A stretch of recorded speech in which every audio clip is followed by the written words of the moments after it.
Bonjour et bienvenue sur notre chaîne. Aujourd'hui, je vais vous expliquer comment Google vous positionne sur son moteur de recherche. Il faut savoir que l'application Google prend en compte plusieurs critères pour évaluer la pertinence d'un site afin de le classer sur ses résultats de recherche. Il est donc essentiel de comprendre certains points pour ne pas être pénalisé par les bots de ce moteur populaire. 1. Comprendre le taux de rebond. Le bounce rate est un indicateur de performance qui mesure le nombre d'internautes qui ont visité une seule page sans en parcourir d'autres. Ce critère permet d'évaluer la qualité du trafic. Il ne doit généralement pas dépasser 50% du flux total obtenu. Pour une stratégie de référencement payant, ce taux peut être un signe de mauvais paramétrage des outils utilisés. Pour le SEO, ce facteur peut témoigner de l'insatisfaction des visiteurs. Il faut donc l'optimiser pour avoir un pourcentage entre 26 et 40. 2. Comment améliorer son taux de rebond ? De tenir un bounce rate trop élevé ou trop faible est toujours mauvais signe. Il faut le gérer correctement. Pour cela, il vaut mieux favoriser la navigation de l'internaute sur le site en améliorant le temps de chargement des pages. Il faut proposer un contenu de qualité pour répondre aux besoins des visiteurs tout en vérifiant les titres et descriptions correspondants.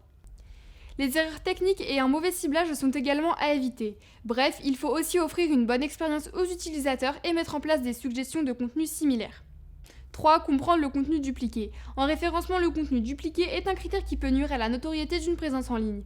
Il s'agit d'un contenu en doublon ou sensiblement similaire dans une même plateforme ou dans les mêmes sites distincts.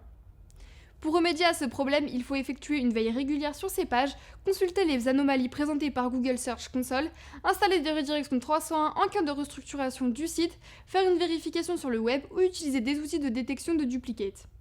4. Outils pour calculer la densité des mots-clés. Outre ces facteurs, la qualité des mots-clés sur une page web reste également un élément pour le positionnement de Google. Ainsi, il est essentiel de bien les choisir et de les intégrer afin de toujours répondre aux critères de prise en charge des bots. Pour cela, il est possible de calculer le taux d'apparition d'un terme dans un texte divisé par le nombre total de mots dans ce même contenu. Cependant, aujourd'hui, ce critère n'a plus vraiment d'influence sur le SEO.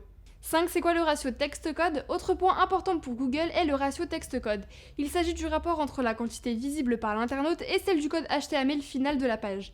Cet indicateur est très important pour le chargement de la page.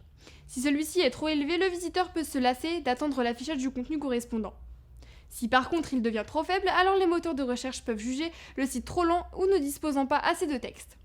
Le taux idéal avoisine les 15%.